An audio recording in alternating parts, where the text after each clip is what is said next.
Today's session is going to be on expanding brackets.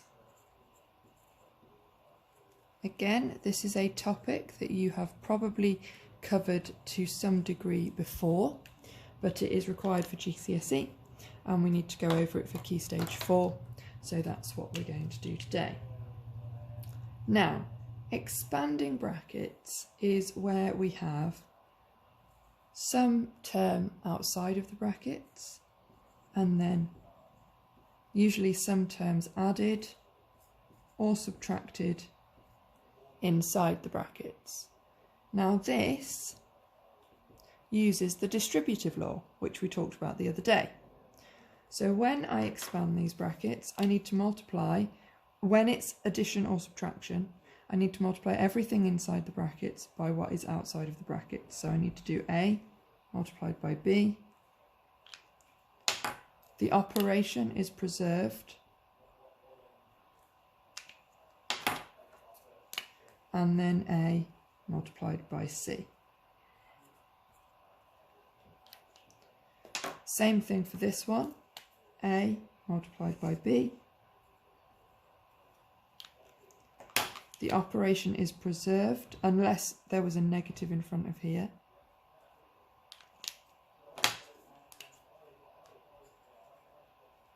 And then A multiplied by C. So that is the distributive law. A is multiplying the brackets and A is distributive over B plus C, over addition and over subtraction. So when we have this, it will expand out to this, and when we have this, it will expand out to this. I'm going to do a couple of examples now. So for part A, example A, I've got 3 into A plus 2. When I expand this, I get 3A plus 6. So I've multiplied 3 by A and 3 by 2, preserving the operation. Here, I'll have 8 times n. This is a positive 8 and this is a negative, so the subtraction sign is preserved. So I'll have minus 24m. For both of these examples, the term outside of the brackets was just a constant term or a number term. So I'm going to do 2 examples now where the term outside of the brackets or the multiplier is a variable or unknown instead. So we've got m into n plus 7. Same concept, that's mn plus 7m. I have A into A minus 4. Multiply A by A gives me A squared. Multiply A by 4 and preserve the sign gives me minus 4A.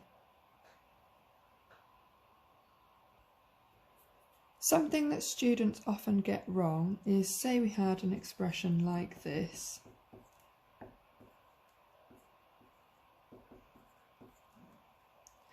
When you're multiplying these out, students will often multiply this bit out to give negative 3m, but then they'll add 6, preserving the sign here, even though it will be affected by this sign. So we're going to do some examples which involve a negative in front of the brackets that we're expanding.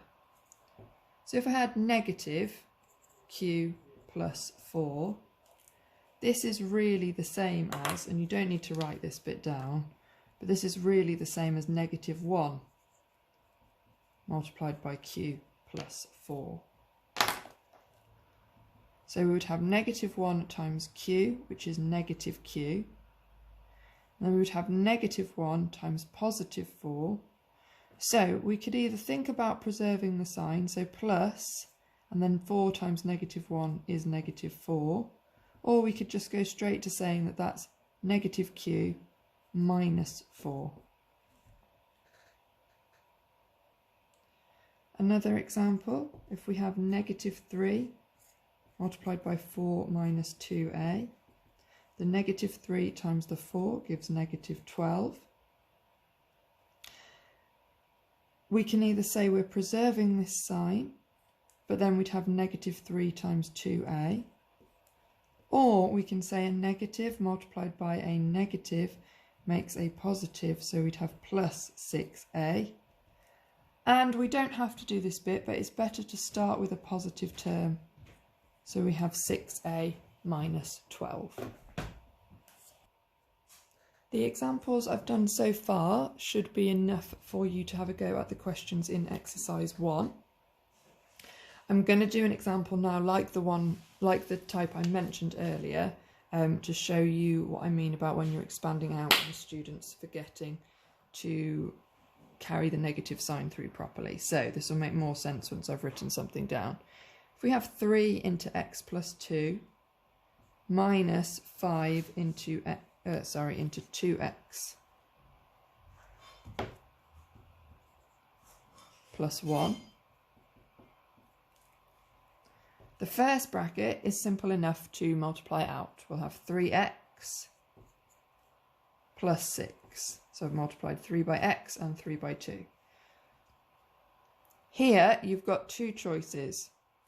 You could either preserve this minus here and put the 5 into the bracket, so we'd have 10x plus 5.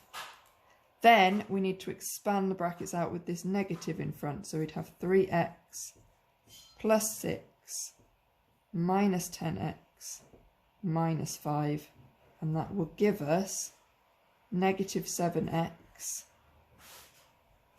plus 1, or 1 minus 7x. You shouldn't do two equal signs on the same row, but I've done that there. I don't know why I've done that there really. I've got space to do it properly. So let's do it properly.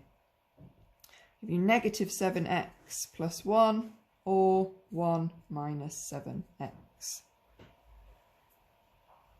Instead of taking the 5 inside the brackets and leaving the negative outside and then expanding, you could just expand straight away, as long as you're careful with this sign here.